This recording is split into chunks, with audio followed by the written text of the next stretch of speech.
maxkamadda rafcaanka ee ku taala dalka Holland ayaa xukumisay in faraca shirkadda shidaalka Shell ee dalka Nigeria ay mas'uul ka tahay dhibaatooyinka soo gaara beeralayda gobolka Niger Delta. Maxkamadda ayaa amartay Shell ee Nigeria inay magdhow siiso beeralayda Nigeria iyadoo sidoo kalena lagu amray in gobolkaasi ay geeyaan qalab ka hortagaya in dhibaatooyin kale ay ka dhacaan. Koox beeralay ah ayaa furay kiiska sanadkii 2018 iyadoo ay ka cabanayaan wasakhowga hawada. Warbixin shalay soo saartay ayay Royal Dutch Shell ku sheegtay inay ka xun tahay xukunka ayaa mar kale rafcaan laga qaadan karaa, wuxuuna sidoo kale khuseyn karaa meelaha ka baxsan Nigeria iyada oo ay arrintani dhacday intii u dhaxaysay sanadihii 2004 ilaa 2007. Wasakhowga hawada ayaa ka dhashay dhuumaha shidaalka qubanaya ayaa arrin weyn ku ah Niger Delta.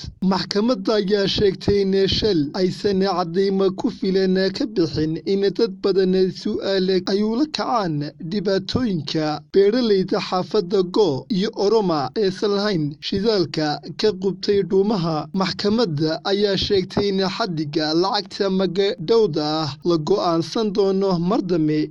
Cabdinaasir Xasan Saleebane, wararka telefishinka Gobonimo.